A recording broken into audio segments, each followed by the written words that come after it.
here to make a solidarity. 77 years of suffering. We still have suffering. This is the memorial of the 77th year of the Nakba of 1948.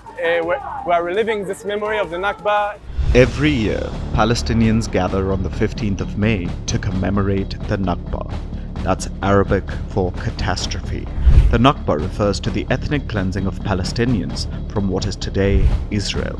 From 1947 to 1949, hundreds of thousands of Palestinians were displaced from their ancestral lands. They were violently expelled to pave the way for the Jewish majority nation of Israel.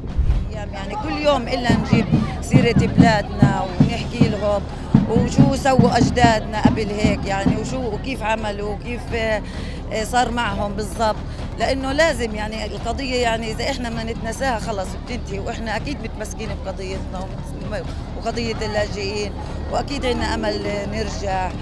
The issue dates back to 1917. World War I was still underway. The British government made the Balfour Declaration, supporting the creation of a national home for the Jewish people in Palestine. After the end of World War I, Britain wrested control of Palestine from the Ottoman Empire. The region became known as the British Mandate for Palestine, or Mandatory Palestine. With British support, there was an influx of Jewish people into Mandatory Palestine. Hundreds of thousands of Jewish refugees arrived from Europe and other parts of the world where they faced persecution. But not all of them came just seeking refuge. Many of them were Zionists. Zionism is a movement that believes in carving out a separate homeland for Jewish people, based on the Holy Land in Jewish scripture. This led to rising tensions with the Palestinian Arabs, who already lived there.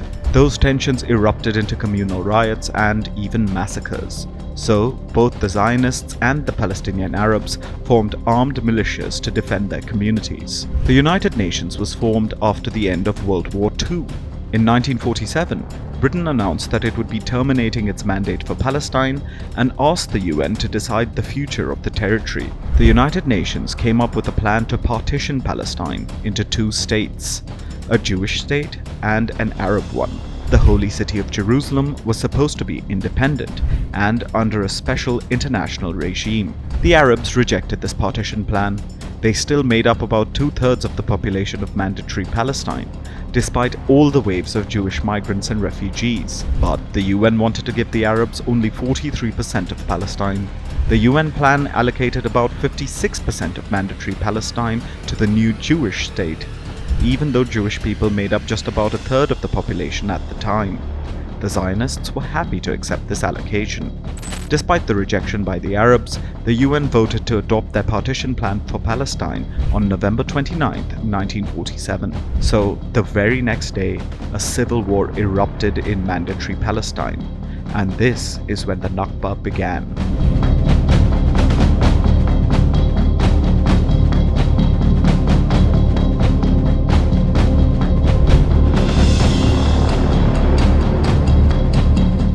Zionist militias fought against Palestinian Arab forces. They fought for control of territory in Palestine. The Zionist paramilitaries gained the upper hand and began violently expelling Palestinians. Hundreds of villages were destroyed. Palestinians were driven out of cities when the Zionist forces besieged them. Some left believing they would be able to return once the war ended, but that wasn't to be. That is why there are still millions of Palestinian refugees today. هذا المبدع هذا هو ما ورثه آباؤنا لنا عاهدناهم أن نحمل هذا المبدع ونبقى حتى نعود بهذا المبدع إلى بيوتنا. هذا رمز من رموز مقتنيات وإرث آبائنا. نقول لهم أننا سنعود ولن نترك وصيتكم. While all this was happening, the British were preparing for their withdrawal from Mandatory Palestine, which was scheduled for May 15, 1948. One day before the British mandate was to end, the Zionists declared their independence and announced the creation of the country of Israel.